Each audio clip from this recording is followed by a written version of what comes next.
So what would you say is like the top things to do for weight loss if somebody's like just starting out, they don't know what to do, maybe they're just a little bit overweight and they haven't really done a whole lot of working out before? For weight loss? Yeah.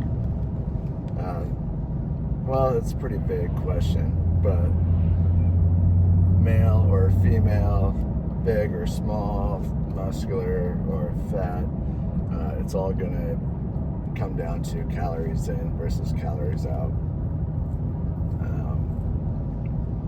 Yeah, there's a lot of variables that would go into something like that, but ultimately exercise and food intake is really what it boils down to, weight loss in general. It gets a little bit more specific if you're wanting to just lose fat but maintain muscle.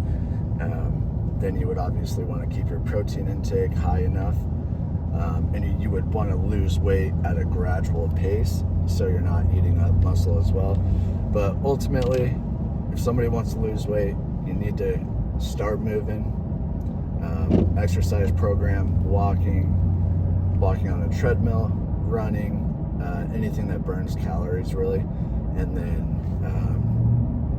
don't eat so much. Pretty simple. I think a lot of people would probably be surprised with how much they eat if they started tracking their calories, but I know that a lot of the people that I know are kind of scared of tracking their calories because they don't want it to turn quote unquote unhealthy. Oh, that's interesting. Well, tracking calories is super important, especially when it comes to weight loss, because you gotta have a starting point. You've got to know where you're at. Yeah. So I think tracking calories is super helpful. So maybe tracking like at least like just a week of their intake. Yeah, I would. If they're worried about like their normal week's worth intake of food, log everything, whether it's with an app or just writing it down. Either way works. And that includes drinking calories. I think a lot of people don't realize, how much a Starbucks coffee, how many calories is in something like that. So you want to track every single calorie. Yeah, I think if people just started drinking water instead of other things that they drink, it probably helps substantially. Sure. Yeah. So, what do you think about the whole low carb versus low fat stuff? It's really personal preference, in my opinion. It's all calories in versus calories out. I think people make things too complicated, but I have heard a lot of people, they like the carnivore diet or whatever, or the ketos. Yeah, the keto, carnivore, whatever you want to call it. But ultimately, it's calories in versus calories out. Totally. I don't like the low carb, but that's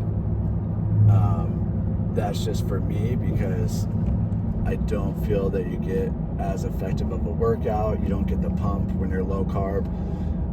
When you deplete your body of glucose, I don't like how it affects my workouts personally. But a lot of people find it to be effective. But yeah, again, calories in versus calories out is all it is. Yeah. That's one thing that I think is super big to stress, because, again, I know a lot of people that are doing the ketos and nothing's really happening for them. Or maybe they get like some changes, but it's probably not as big as they would get if they just stuck to a low calorie diet, just because even though they're not eating as many carbs, they're still eating just as many calories. Yeah, and typically dieting is one, that's just like one aspect of everything. I highly recommend being more active and finding a workout program that works for you. It doesn't necessarily have to be something that you enjoy, most people don't enjoy pushing themselves or working out. But finding an exercise program of some sort is going to give you a lot more room. Your intake's good. You're not going to have to starve yourself, essentially. If just having lean muscle allows the body to burn more calories while at rest.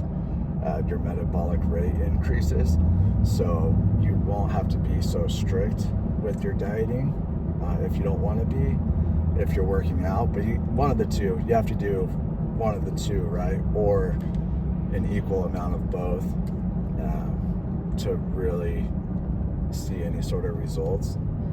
And the biggest thing that I notice is people want to step on the scale every day. Like, they eat clean for a day, and they wake up and they step on the scale, and the scale hasn't moved or it's gone up.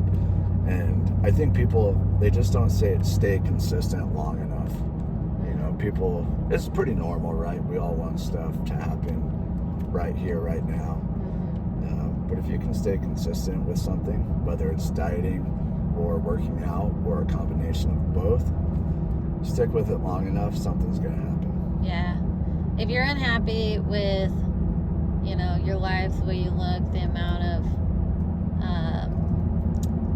energy it takes you to walk up the steps every day or go out to the yard, then you better do something about it. It's like I feel like you should rather put in the work for a year and get healthy as opposed to spend 20 years or the rest of your life unhappy because you didn't put that 1 year's worth of work in there. And I do feel like, so long as you stay consistent with it, it gets easier. I feel like it's always the hardest in the beginning when you start.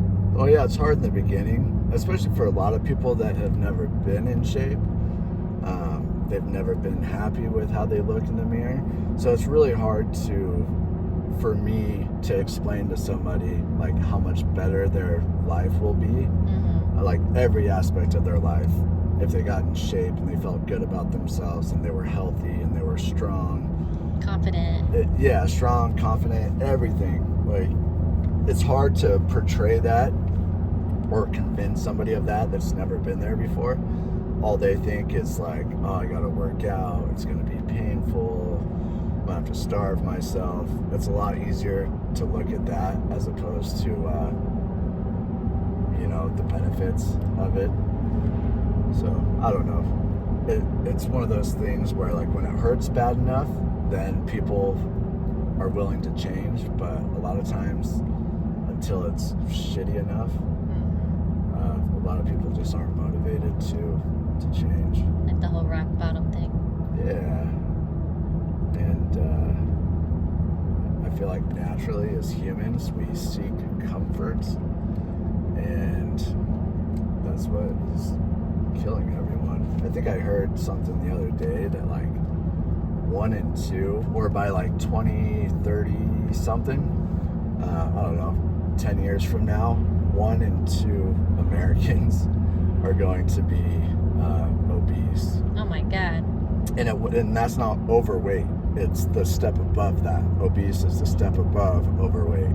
Yeah. I don't know how true that statistic was, but based on the rate that we're going, I can easily see it happening. That's insane. And that shaves years off of your life. Not only just the quality and limits what you can do, it shaves years off of your life. Yeah. More likely for, heart disease and a bunch of other stuff. Right. It's being overweight is like the leading cause of so many diseases. As I sit here and I hit my vape. But we're not perfect, right? Yeah. I mean, I think the biggest thing, a lot of people are like, oh yeah, well, it might shave years off my life, but it might not, I might die tomorrow or whatever. But a thing that affects you right now is the quality of your life. So Sure. if you can't, like, go for a walk with your dogs, or you know, if you're having a hard time going grocery shopping, or if that's, you know, something that's difficult for you. If you want to go, I don't know, on an adventure, or do anything physical, have intimate times, you know, then I feel like all of that gets way better if you're in shape. It's a lot more fun, enjoyable. It's not difficult by any means. I don't know. We walk like half a mile and we're ready to sit down. So. I just don't like walking. Sure, but the ability, if we wanted to, we could, right? Yeah, if we wanted to, we could. Yeah. If there was like a zombie apocalypse, sure. You know. Yeah. You know. For sure. All those people would be dying. So. Yeah. I should say likely. Back onto doing the different kinds of exercise, because sometimes people just they're daunted by going to the gym and stuff. So like, Devin, you lift. That's like your primary form of exercise. Sure. You used to do a lot of sports and stuff, but right now you like lift every day.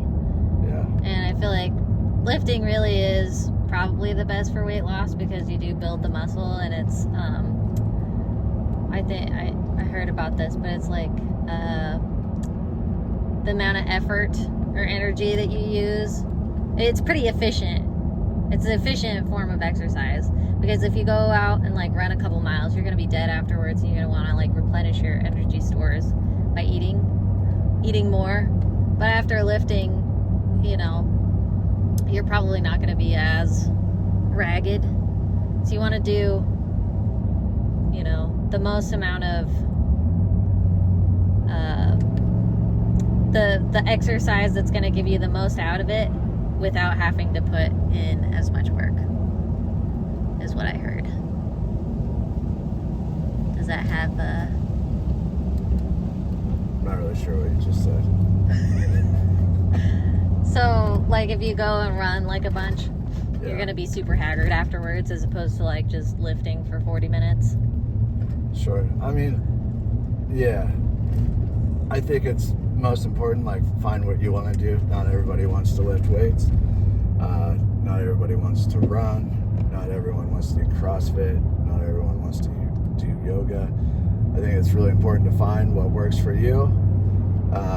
But yeah, by far, lifting weights is the most beneficial thing that we can do as human beings. Increase bone density, increase lean muscle tissue, which a lean muscle is a fat burning machine. So, for example, me driving this vehicle right now would be, I'm probably burning as many calories as, you know, someone 100 pounds heavier, fatter than me would be by walking or jogging down the street. That's kind of like a weird, correlation. But yeah, having lean tissue on your body, it takes more energy, takes more calories to operate.